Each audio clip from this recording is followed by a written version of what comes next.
Clean that up, sweetheart. That is what Dr. Whitfield said 47 minutes before four Navy personnel in dress whites walked through the hospital doors demanding Master Chief Torres by name. Rachel Torres arrived at Seattle General on a Monday morning when the San Antonio heat was already 92 degrees and the air conditioning hadn't caught up yet. She wore scrubs that fit like borrowed skin, carried a single coffee in a hospital-issued mug, and introduced herself to exactly no one. The cardiac wing of Seattle General was a place of controlled chaos, monitors beeping in overlapping rhythms, phones ringing at the nurse's station, the constant hiss of ventilators keeping damaged hearts in mechanical time. Rachel moved through it like water finding its level, arriving 90 minutes before her shift, reviewing every chart twice, never speaking unless spoken to. This was the profile she needed to maintain. A temp nurse who was competent but invisible. Present but forgettable. The kind of employee that supervisors noted in their files and then forgot by Friday. Her assignment was Admiral James Keller in room 407. The chart said 62 years old, 40 years of naval service, admitted 3 days ago for cardiac monitoring. The medication log said something else entirely to someone who knew how to read between the pharmaceutical lines. Irregular dosing patterns. Charges that didn't match inventory.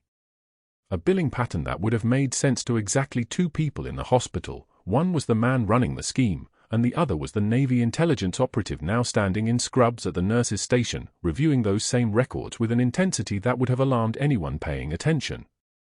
Nobody was paying attention to the temp nurse. The fluorescent lights hummed their endless mechanical song. Somewhere down the corridor, a patient's monitor alarm chirped 3 times and stopped. The antiseptic smell, that particular mixture of bleach and something organic that hospitals could never quite wash away, hung in the air like a permanent reminder of what this place was.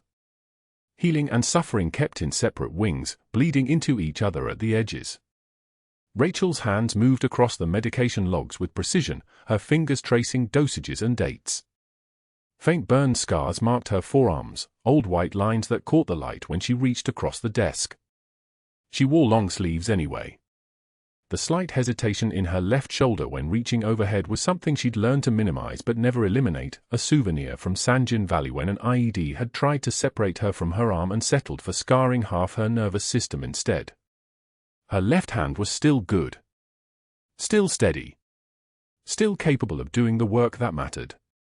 In her right pocket, pressed against her thigh through the fabric of her scrubs, was a tarnished military challenge coin.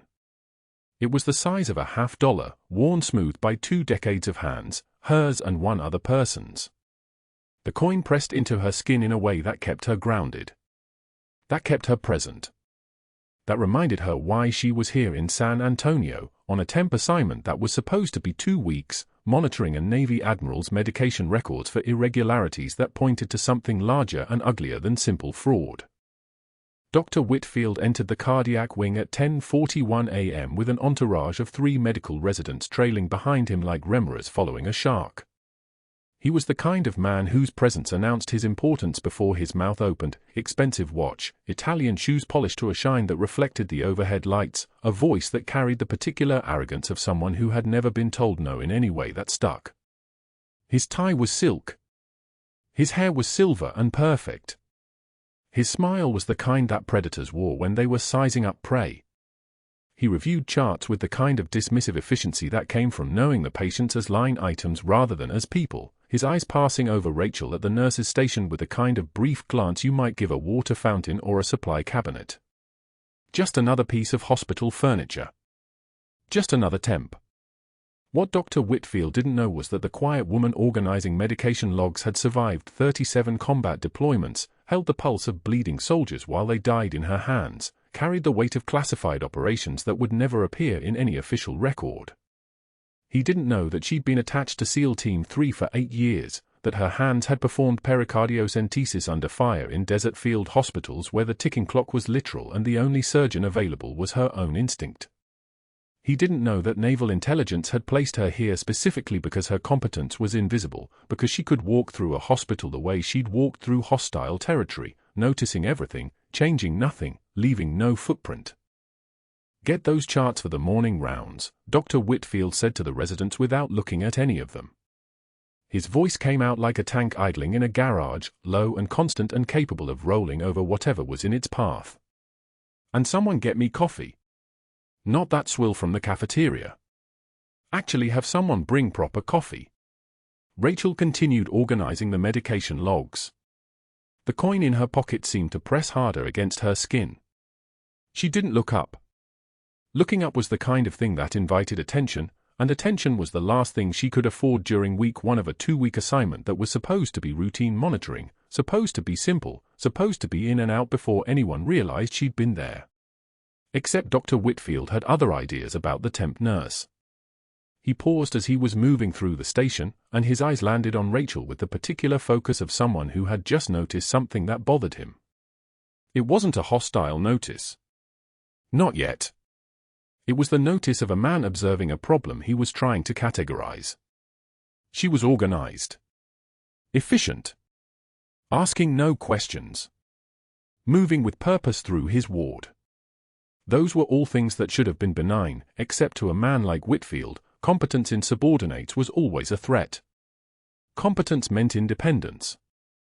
Independence meant the possibility of noticing things. And he was noticing that the temp nurse was noticing things. You, he said, and the word carried the weight of someone not used to being ignored. What's your name? Rachel Torres. She answered without looking up from the charts. Her voice was steady. Neutral. The voice of someone who had no particular investment in the outcome of this conversation. How long have you been working here, Rachel Torres? 5 days. And how much longer is your contract? 10 days remaining.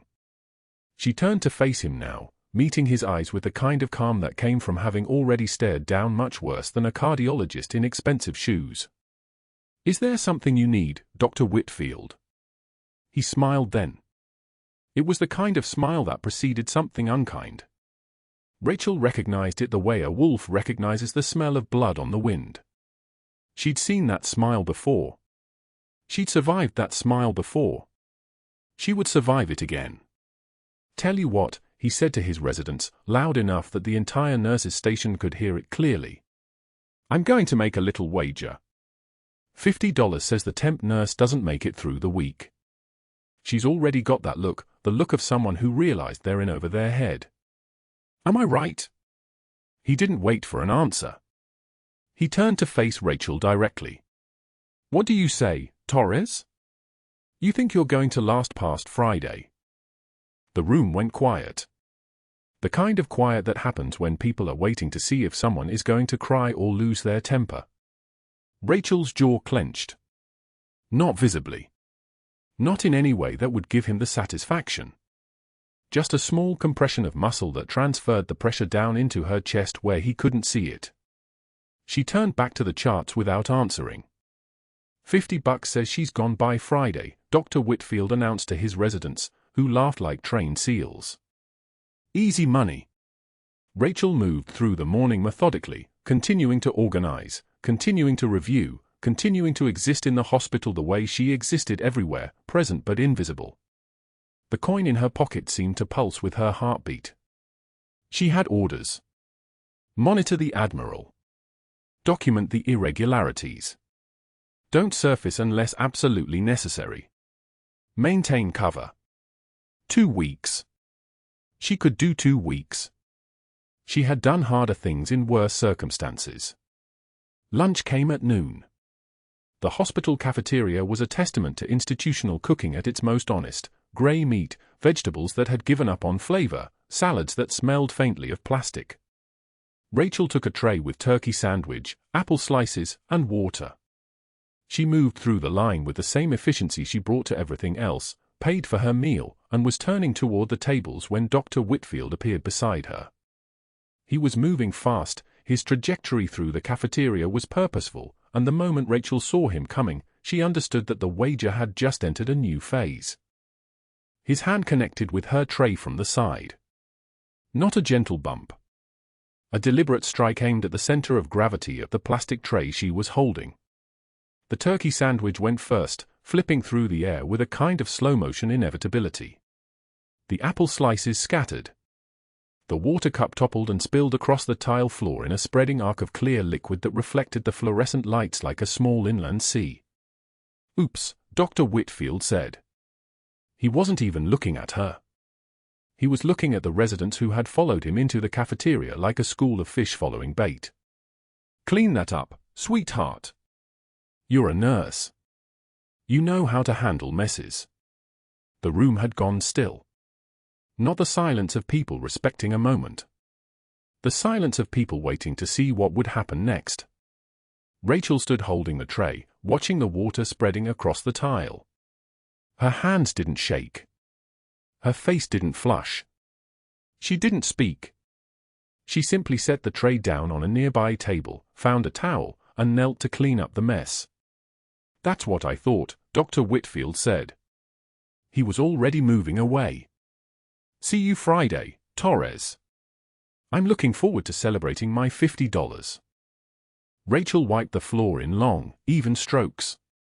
The water soaked into the towel. The apple slices stuck to the tile briefly before she gathered them into the trash. The turkey sandwich followed. She folded the towel, disposed of it properly, and stood without a word. Around her, people were looking away, as if looking at her directly would implicate them in what had just happened. She understood that. She had seen it before. The silence of witnesses.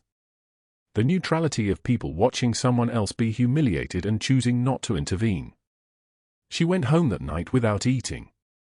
The apartment was small, a one-bedroom rental that she'd chosen specifically because it had a bathroom with a good door lock and a window facing 2 directions. The kind of place where she could see people coming. The kind of place where she could be alone. Rachel sat on the edge of the bathtub, gripping the sink with both hands, staring at her reflection in the mirror. She was thinner than she'd been in Baghdad. Her hair was shorter. She'd aged in ways that didn't show in the mirror and showed in every way that mattered. In her pocket, still, was the tarnished challenge coin. She pulled it out and turned it over in her hands. The edges were worn smooth. One side bore the Navy insignia and a date, 20 years ago.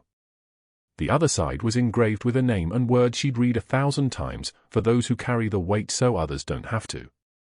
It was the kind of thing they stamped on all the coins. Generic. Meaningless in its repetition. Except this coin wasn't generic. This coin had been pressed into her hands by a woman who was dying, who had bled out on a field hospital cot in Baghdad while her 6-year-old son waited in the next room. The woman had pressed the coin into Rachel's hands and said one thing: keep him alive. Rachel had kept him alive. She'd held his mother's hand while the surgeon worked. She'd been there when his mother stopped breathing. She'd been there when the boy asked why his mother wasn't moving anymore. And she'd given the boy the coin years later, when he was old enough to understand what it meant. Now that boy was an admiral. And Rachel was sitting in a bathroom in San Antonio, gripping a sink with white knuckles, holding a coin that had started as a promise and become an anchor. The coin pressed into her palm as she sat in the bathroom of her one-bedroom apartment. The water from the sink had been running for 20 minutes. The tile was cold against her legs. She could hear the traffic outside, San Antonio at night, the hum of a city moving forward with the lives that didn't require them to carry secrets. Her hands were steady. They had never not been steady. But the coin had created a divot in her palm, a small crescent moon of pressure that would fade by morning. 10 days left on her contract. She could do 10 more days. Rachel was 3 rooms down when she spotted the discrepancy.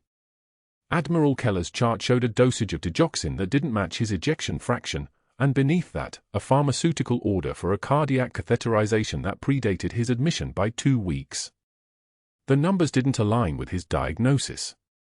They didn't align with anything except someone's paycheck. She'd photographed both pages with her phone before clocking in that morning, the standard protocol when monitoring for fraud. The Navy didn't send Master Chief Petty Officers undercover to overlook billing schemes. They sent them to document them. Rachel closed the chart and walked toward the physician's lounge where Dr. Whitfield stood reviewing labs, his posture the kind that came from decades of people stepping aside to let him pass first. The lounge was empty except for one resident charting at a corner desk. Rachel approached Whitfield and kept her voice level, professional, the way temp nurses spoke to attending physicians. Dr. Whitfield, I notice some inconsistencies in Admiral Keller's pharmaceutical orders. The digoxin dosage doesn't align with his current ejection fraction, and there's a catheterization requisition that predates his arrival by 14 days. I wanted to bring it to your attention. She held the chart toward him, her hand steady, her eyes meeting his without challenging him. Just a concerned nurse. Just someone paying attention. The professional move. The careful move. Whitfield's eyes narrowed. For 3 seconds, he didn't move. Then his hand shot out and snatched the clipboard from hers, his knuckles brushing her fingers with deliberate contact. He held the chart at arm's length like it was infectious, scanning the pages with a jaw that tightened with each line he read. Rachel watched his face, watched the calculation happen behind his eyes. He knew what she'd found. More importantly, he knew that she knew that he knew. In that moment, something shifted in the room's air pressure, the way it changes right before a storm. Pick that up, Whitfield said, his voice a flat blade.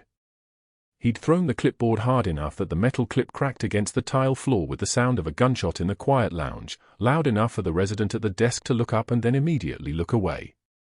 The chart pages scattered across the linoleum like confession. Whitfield stepped closer to Rachel, his eyes holding hers with the intensity of someone who'd spent 40 years establishing dominance through simple refusal to blink. And next time, don't waste my time with questions above your pay grade, sweetheart. You're a temp. You chart vitals. You change bed pans. You don't think. Rachel felt her jaw clench, the real physical reaction this time, not the imperceptible tightening she'd managed at the cafeteria. The challenge coin in her scrub pocket seemed to press against her ribs like a second heartbeat.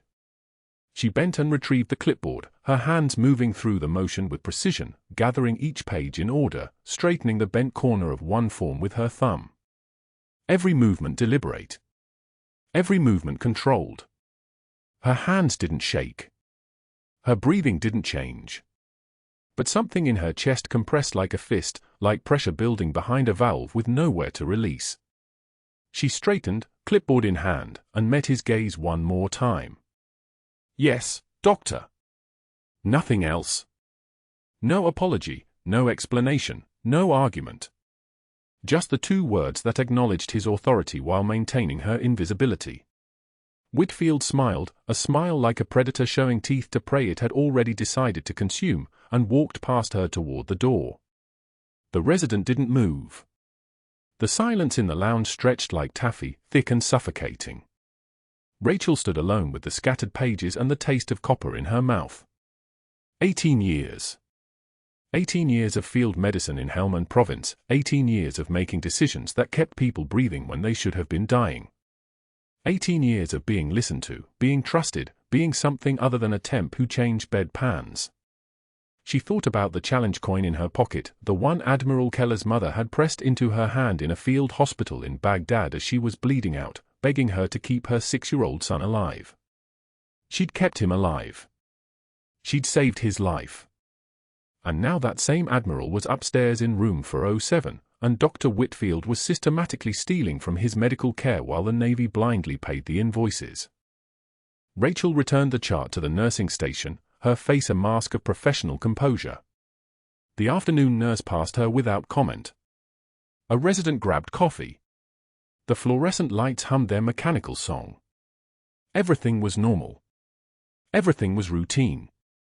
Except Rachel's mind was already running the numbers, the dosages, the timeline, the pattern of fraud that would take Whitfield down if she could hold position long enough to document it all. 10 days. That's what she needed. 10 more days to finish the investigation. 10 days of being invisible, of being underestimated, of being the temp that nobody noticed or respected. She made rounds with the rest of the nursing team at 4 o'clock. Admiral Keller was reading reports in his room, his color good, his vitals stable on the monitor. He looked up when she checked his full line, and for just a moment, something flickered across his face, a kind of recognition that didn't make sense, because they'd never met in this context, in this hospital, in this life where she was just a nurse with temporary credentials and a borrowed badge. Rachel adjusted his flow rate and said nothing. The Admiral returned to his reports. The moment passed. But that night, sitting in her apartment bathroom at 11 o'clock, Rachel gripped the tarnished challenge coin so hard her knuckles turned white. The coin was the size of a quarter, the brass worn smooth by 2 decades of being pressed against a girl's chest, being held in a dying woman's hands, being carried through 2 deployments by an admiral who didn't yet know that the nurse who'd saved his life was the same woman who'd just exposed his cardiologist's fraudulent billing scheme. She sat on the edge of the bathtub, staring at the coin's faded insignia, an eagle superimposed over a crossed sword and medical caduceus, the symbol of naval corpsmen who'd volunteered to run toward fire instead of away from it. Rachel's jaw ached from clenching it all afternoon. Her temples pounded with the kind of tension that came from holding a secret that could change everything, from watching someone commit fraud while wearing the same uniform she'd once worn. She wanted to walk into Whitfield's office and tell him exactly what she knew, exactly who she was, exactly how many tours she'd survived in places where his expensive suit and country club membership meant absolutely nothing. She wanted him to understand that she'd bled for her country, and he was stealing from it. Instead, she sat in the dark bathroom of her temporary apartment and held a challenge coin and counted the days. 10 days left. 10 more days of being invisible, of being dismissed, of being the kind of person that people like Whitfield looked through instead of at. 10 more days until the Naval Intelligence investigators arrived to take over the documentation she was building. 10 more days until her 2-week assignment ended and she could surface again. Rachel placed the challenge coin on the bathroom sink and stared at it. Tomorrow she would return to Seattle General. Tomorrow she would log vitals and change for lines and accept whatever humiliation Whitfield decided to inflict. Tomorrow she would be invisible again. But tonight, in the darkness, she was something else entirely. Something that had survived Baghdad. Something that had learned the difference between power and authority. Something that understood that the quietest person in the room might just be the one holding it all together. She reached out and touched the coin, her fingers tracing its worn edge, and thought about an admiral upstairs who was about to discover that his cardiologist was poisoning him one fraudulent dosage at a time. She thought about the chart discrepancies that would lead auditors straight to the insurance billing scheme. She thought about the precision required to document everything without surfacing, without revealing that a Master Chief Petty Officer was watching, recording, waiting. Rachel picked up the coin and held it to her chest the way Admiral Keller's mother had held it 20 years ago in a field hospital where the world smelled like diesel and blood and hope. The way she'd held it while saving his life. The way she would hold it until this mission was complete and she could finally put her uniform back on and stop pretending to be someone lesser than she was. But that wasn't the worst part. That wasn't the moment when everything changed. That came the next morning, when Admiral Keller's heart decided to fail in the middle of rounds, and Rachel made a choice that would cost her the investigation and possibly her career. That came when she decided that some patients were worth more than some secrets. That came when she picked up a needle and stopped asking permission. The collapse came on a grey Tuesday morning during rounds, Admiral Keller's body going slack mid-sentence like someone had cut his strings. His blood pressure tanked on the monitor, 90/50, then 80/40, dropping like a stone into dark water.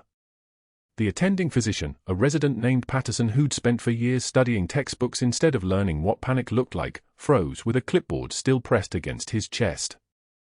Rachel was 3 feet away, reviewing the medication cart, and she saw what was happening before anyone else's brain caught up, the Admiral's neck veins distending, his skin going grey-blue, the telltale signs of fluid compressing his heart like a fist slowly closing. "Get him flat," she said, not a request, already moving toward the bed. Dr. Whitfield spun around from the window where he'd been checking his reflection in the glass, his voice sharp as a scalpel. "Page cardiology. Get the cath lab prepped. We need to move him upstairs for imaging." He was already on his phone, his voice tight and controlled, the voice of a man who'd performed this emergency 100 times and saw it as a showcase moment. "Cath lab availability. Now. This is Dr. Whitfield, cardiac department. I need a slot immediately. Cardiac tamponade, possible pericardial effusion, urgent transfer." The nurse at the bedside was fumbling with the monitor leads, her hands shaking slightly. Patterson stood frozen, his clipboard forgotten. The fluorescent lights hummed their mechanical hymn overhead, indifferent to human crisis. Rachel's eyes locked on the monitor, systolic pressure now 70. The Admiral's breathing had become shallow, desperate gasps like a man drowning in his own chest. 12 minutes, Whitfield said, lowering the phone. The cath lab is backed up. Surgery is running long. 12 minutes to get him upstairs, another 6 for imaging, another 4 for the team to assemble. The patient doesn't have 22 minutes. He was right. Rachel had performed this calculation in her head before anyone else had finished their first panic breath. Cardiac tamponade was a compression injury. The pericardial sac around the heart was filling with fluid, squeezing the organ with every beat, suffocating it from the outside. Systemic pressures were collapsing. In 12 minutes, the Admiral's heart would stop. In 14 minutes, he'd be dead. Rachel moved to the crash cart and opened the top drawer without hesitation, her hand steady as surgical steel, her breathing unchanged. The needle kit was exactly where it should be, the landscape of emergency equipment as familiar to her as her own bones.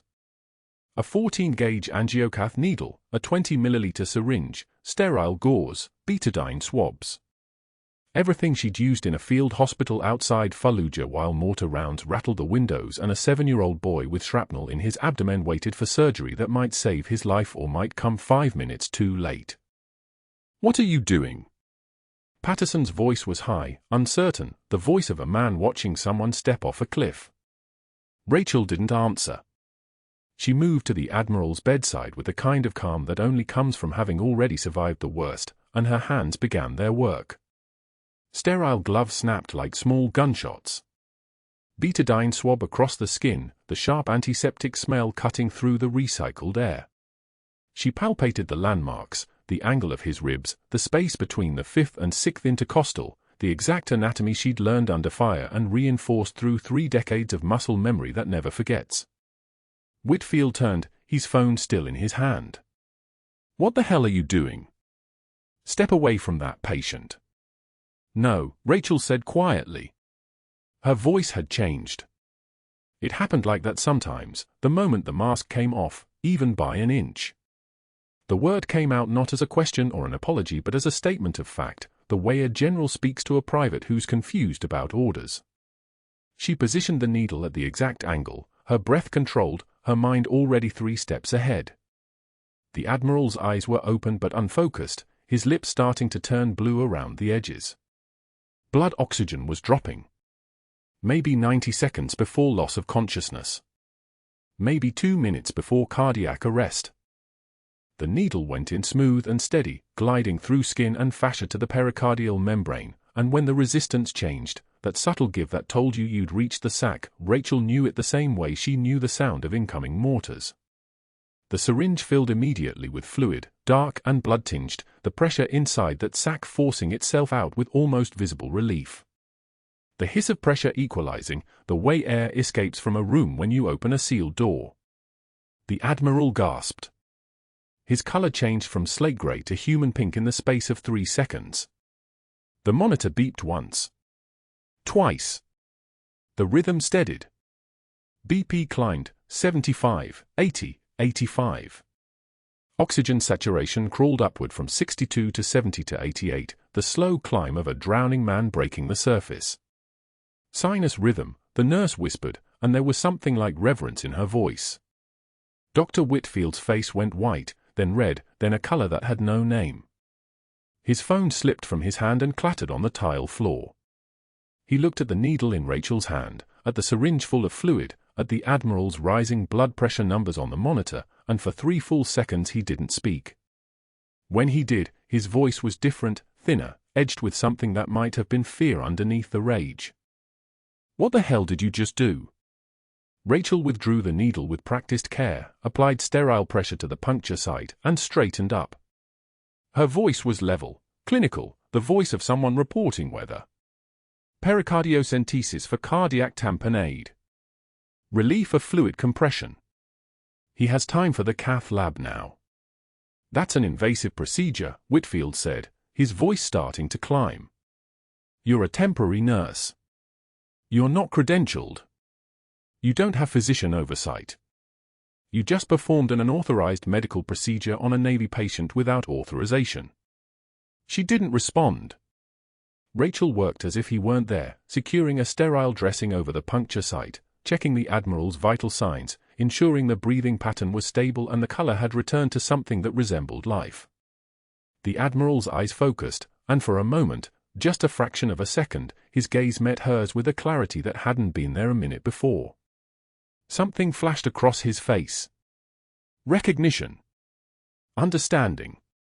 The kind of look a man gives another person when he realizes they've just pulled him back from the edge of a very dark cliff. Security. Whitfield was shouting now, his composure fractured like expensive glass. I need security on this floor. Now. But that wasn't what Rachel was thinking about. She was thinking about the timeline she'd been running for 2 weeks, the careful documentation of the Admiral's unnecessary procedures and the inflated medication orders, the pattern of Whitfield's billing practices that spiraled across 3 military hospitals. She'd been 2 days away from completing the monitoring assignment, 2 days away from uploading the evidence to Naval Intelligence, 2 days away from walking out of Seattle General with the information that would unravel Whitfield's entire fraud network. Now she'd blown her cover in a 12-second medical procedure to save a man's life. And she'd do it exactly the same way again. The elevator doors opened somewhere down the hall, and she heard the sound of boots on tile, not running, but purposeful. Hospital security didn't move fast.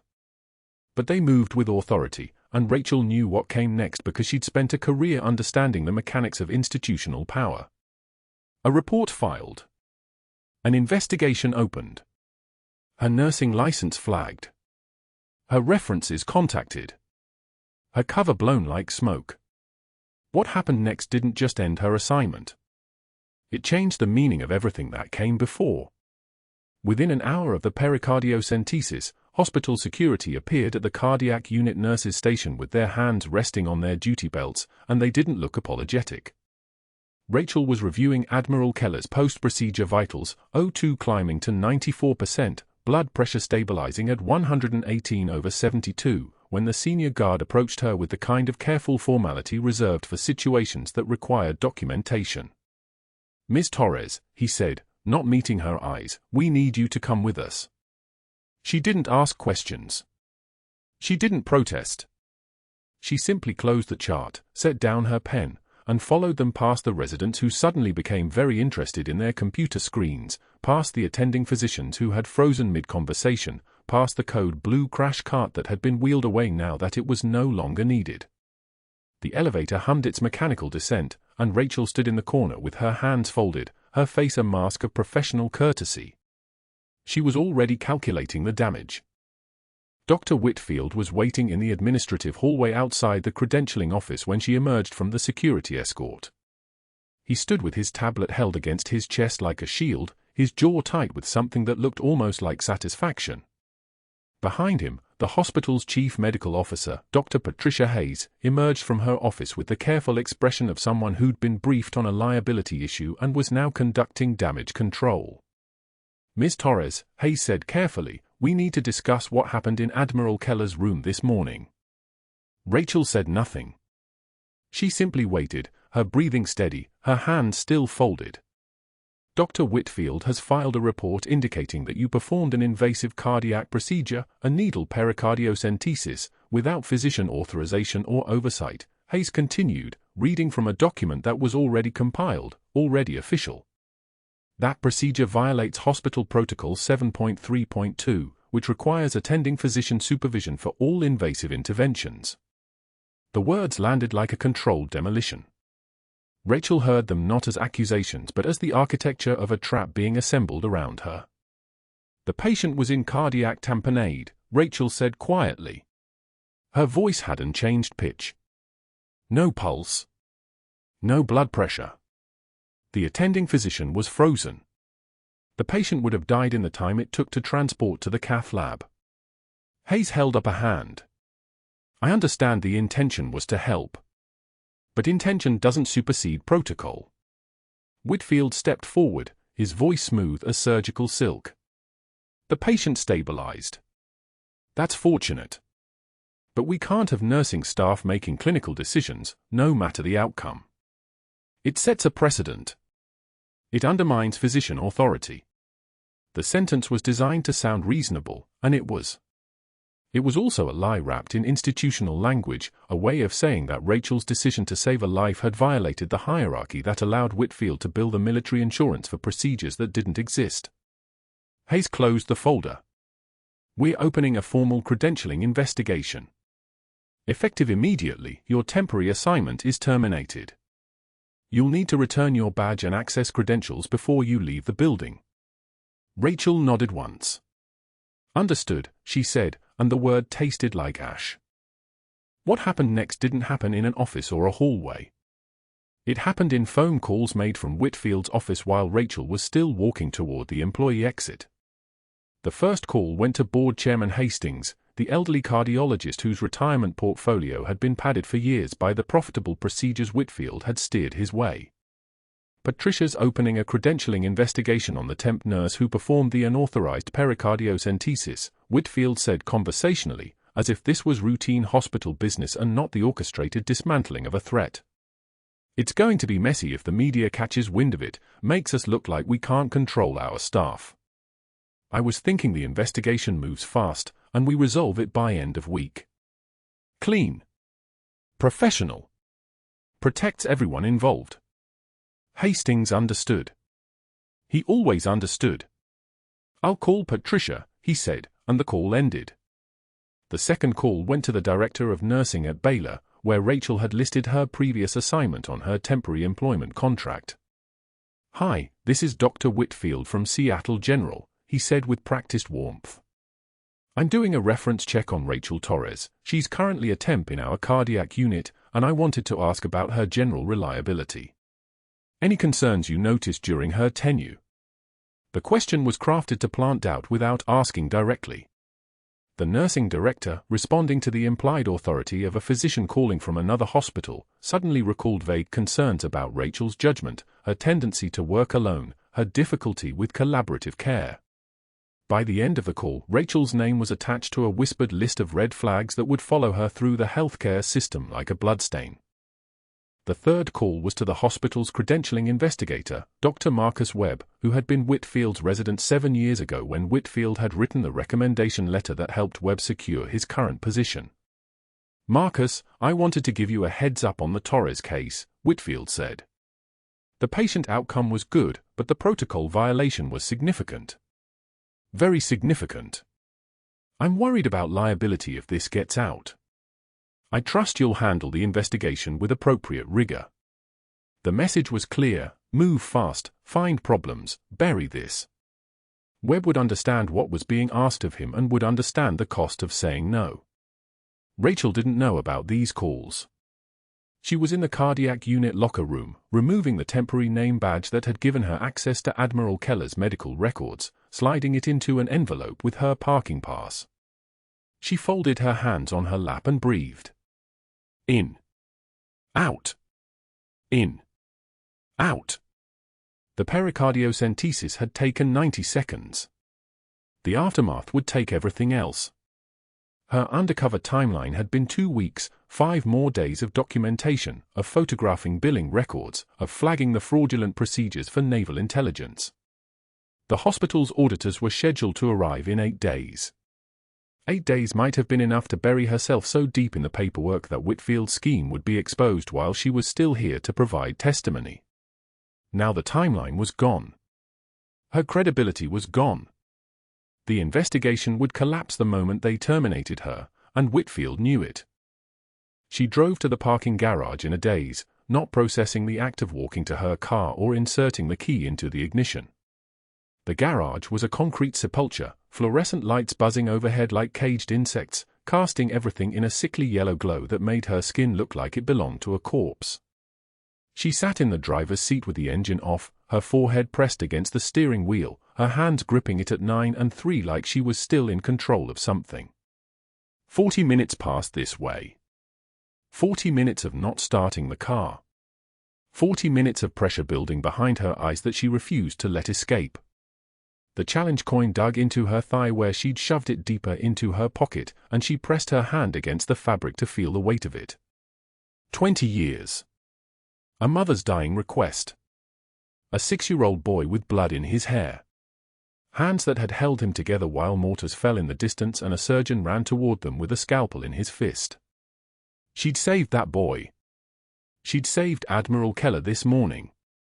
And now she was sitting in a parking garage with the investigation that could have saved dozens more crumbling into dust, because the people who made decisions in this hospital were more interested in protecting corruption than protecting patients. Her phone buzzed. A text from a blocked number, forwarded through a secure app that only her Naval Intelligence handler used. Hospital reports termination. Case compromised. Extraction protocol initiated. Pack essential items. Prepare for relocation. The extraction was already being processed. In 48 hours, she would be gone from San Antonio, back to classified work that would never appear on any official record, her name erased from Seattle General's employee files like she'd never been there. Whitfield would never know that the woman he'd just destroyed had already flagged his billing records to military auditors. He would never understand that his weapon, the credentialing investigation he'd just launched, would become the news he couldn't escape from. But Rachel didn't know that yet. All she knew, sitting in that concrete garage with the engine dead and the city lights spreading out below her like a map of a life she was about to leave behind, was that she'd made a choice between two missions. And the mission that mattered, the mission to save one man's life, had killed the mission to save everyone else. She pressed her forehead harder against the steering wheel, and the challenge coin pressed harder against her thigh, and the fluorescent lights buzzed and buzzed and buzzed overhead, and she sat there in the darkness of her own car while the rest of the hospital moved on above her, indifferent to the cost of what she'd done. Finally, at 6:11 p.m., her phone rang. Not a text. Not a secure app. A call, direct, to her personal cell. Unknown number. She answered without speaking. A man's voice, crisp and military precise. Master Chief Torres, this is Lieutenant Commander James Mercer, Naval Intelligence. Admiral Keller's office just contacted us. He's requesting your presence at the hospital tomorrow at 0700 hours. Formal uniform. That's not a request. Rachel said, Sir, my cover is blown. I've been terminated. There was a pause. Then yes. We're aware. Admiral Keller wants to thank you properly. And Rachel, pack light. But pack everything you need to explain who you are. Tomorrow changes things. The call ended. Rachel sat in the darkness with the phone still against her ear, and for the first time in 20 years, she had no idea what was about to happen next. She started the engine. It roared to life, and she drove out of the parking garage into the San Antonio night, unaware that a Navy sedan parked 3 levels up was already following, unaware that military personnel were already in motion, unaware that the next 12 hours would undo everything Dr. Whitfield had just destroyed. All she knew was that the challenge coin in her pocket suddenly felt lighter, as if someone who'd remembered, was finally reaching back. The next morning, Rachel cleared out her locker with methodical efficiency, folding her spare scrubs, coiling her stethoscope, moving through the motions of disappearance the way she'd been trained. 3 hours unemployed. By tonight, Naval Intelligence would reassign her. By next week, she'd be someone else at some other hospital in some other city, and Seattle General would become a closed file in a folder marked classified. She placed her badge on the locker shelf. Closed the metal door. The fluorescent lights buzzed overhead like insects trapped in glass. That was when the hospital's main entrance doors opened. For Navy personnel in dress white strode through the metal detectors in perfect formation, their uniforms pressing the air flat around them. A stone-faced lieutenant approached the security desk, his boot striking tile with the precision of a metronome. "We're looking for Master Chief Torres," he said, his voice the kind that doesn't ask questions, it gives instructions. The silver-haired security guard behind the desk, a Navy veteran whose weathered face had just recognized something in Rachel's composure she'd spent 2 weeks hiding, stood up slowly. His eyes met hers across 40 feet of hospital lobby. Master Chief Petty Officer on deck, he announced, his voice cracking slightly with the weight of what he understood, and the entire lobby seemed to inhale and hold it. Nurses stopped moving. A resident froze mid-stride. The lobby doors that had swung open for 1,000 ordinary comings and goings suddenly framed something extraordinary. Rachel stood motionless in her civilian clothes, her hand still on the locker she'd just sealed, watching a Navy ceremonial guard form a corridor between her and the entrance. The lieutenant's gaze found hers. He nodded once. Then Admiral James Keller appeared in a wheelchair pushed by an aide, his dress whites hanging loose on a frame, still recovering from cardiac failure, his face bearing the particular exhaustion that comes from staring death in the eye and having someone pull you back. The Admiral rose unsteadily to his feet, his hand gripping the wheelchair's armrest for balance. He held a document folded in cream-colored paper, the kind used for citations. His voice, when he spoke, carried the weight of official ceremony, the gravity of a man accustomed to being obeyed, now choosing to honor instead. 3 bronze stars, he began, and the lobby fell absolutely silent. Purple Heart. 2nd and 3rd class. He paused. Rachel's jaw remained fixed. Her hands didn't move. 18 years of classified service. Naval Intelligence. SEAL Support Rotation. Combat Medic Rating, Baghdad Operations, 2003 through 2004. Another pause. The Admiral's eyes locked onto Rachel's across the distance. 20 years ago, in a field hospital outside Fallujah, a Navy corpsman named Rachel Torres held my bleeding body while my mother died 10 feet away. She kept me alive long enough for the surgeon to arrive. She saved my life. He folded the document. Took a breath that seemed to take longer than it should. And then she gave me a challenge coin so I wouldn't forget what it felt like to be saved. The room went so quiet the overhead lights seemed to hum louder. The Admiral steadied himself on the wheelchair, then slowly, deliberately, he knelt. Not dramatically. Not with ceremony. A man in dress whites, still weak from cardiac tamponade, still recovering from the woman standing across the lobby who had opened his chest to save him, and he knelt on one knee the way subordinates kneel before those they honor. His hand extended toward Rachel. I've carried that coin through 2 deployments. Through 20 years.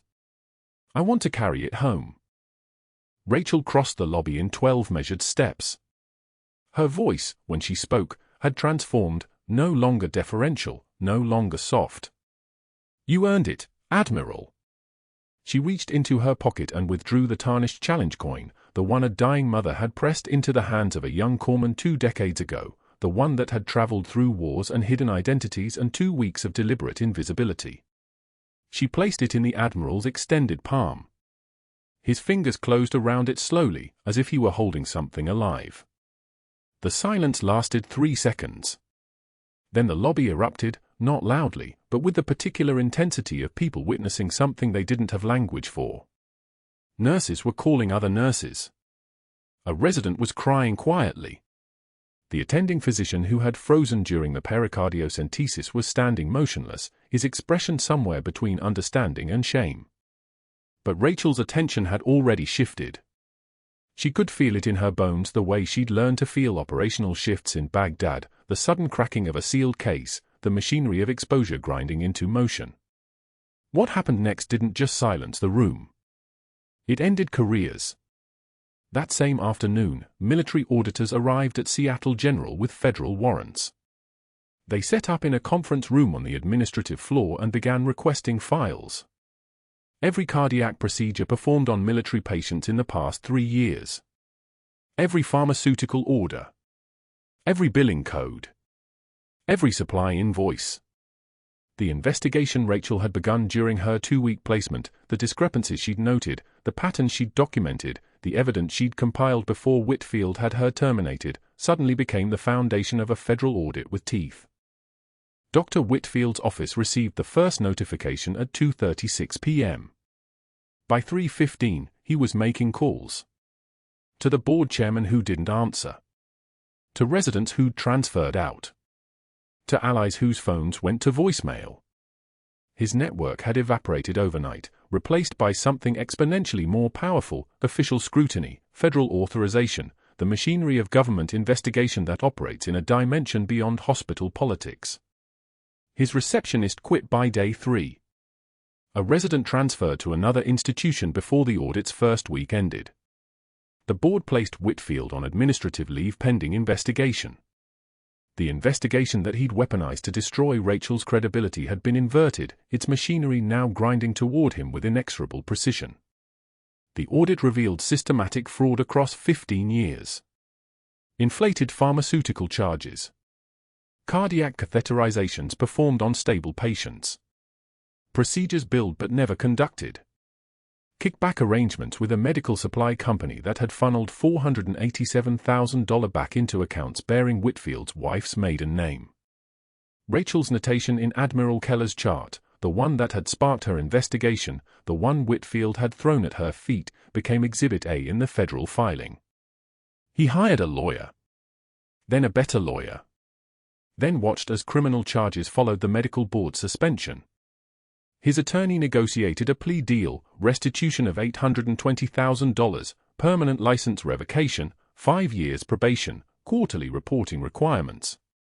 The man who'd thrown clipboards and called her sweetheart lost his medical license, his reputation, and his career in a cascade that took 6 months to fully collapse.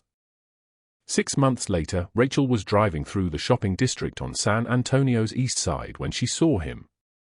Dr. Whitfield. At a folding table outside a strip mall pharmacy, selling supplemental insurance policies in the kind of fluorescent bright polyester shirt that never belonged on a man accustomed to tailoring. His medical license, the one that used to hang in mahogany framing in his office, now leaned against a cardboard display beside court-ordered restitution payment schedules. He looked smaller. Diminished. The kind of visible that comes from losing the architecture that held you up. Rachel didn't slow the car. Didn't look twice. That wasn't victory. That was just physics. Victory looked different. It looked like the permanent position Seattle General offered her 3 weeks after Admiral Keller's appearance: trauma training coordinator, full-time, benefits, the kind of employment that required no cover story. It looked like the shadowbox mounted on her new office wall, the one holding the tarnished challenge coin beside a photograph of Admiral James Keller in dress whites, his hand resting on the shoulder of a 6-year-old boy standing beside him, the before and after of a life Rachel had saved twice, separated by 20 years and reunited in a hospital lobby. The cardiac wing was different now. Nurses met her eyes when they passed. Doctors asked her opinion in consultations. The attending physician who'd frozen during the pericardiocentesis came to her office one afternoon and apologized privately, his voice carrying the particular shame of a man who'd finally understood what he'd witnessed.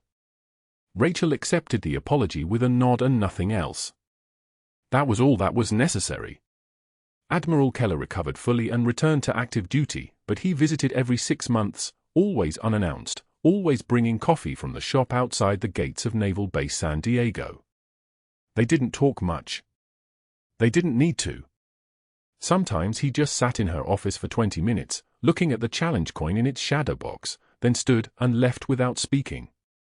The connection didn't require language. It operated in a frequency deeper than words. Rachel trained 17 nurses in emergency pericardiocentesis that first year, drilling them until their hands moved with muscle memory, until the procedure became reflex rather than conscious decision. She never told them about Baghdad. She didn't need to. One morning, a young temp nurse arrived early to the trauma unit, worked through lunch without complaint, kept her head down with the particular stillness of someone carrying classified weight. Rachel recognized the pattern immediately. She approached during break and spoke quietly, "You're good at this. Don't let anyone tell you different." The nurse looked surprised, nodded, went back to work. Rachel returned to her office, where the challenge coin caught the morning light filtering through the window, casting shadows that moved across the wall like ghosts finally being allowed to rest. The quietest person in the room might be holding it all together. She'd learned that in Baghdad. She'd proven it in San Antonio. And every day now, she taught it to someone who needed to hear it, watching for the particular composure that suggested they understood, not just intellectually, but in their bones, that true heroism doesn't announce itself. It just keeps working. If this story resonated with you, if you've ever been underestimated by someone who didn't know your true value, please like this video and subscribe for more stories about the hidden strength of people the world keeps in the margins. Comment below, have you ever judged someone only to find out you were dead wrong? I read every comment, and your stories matter.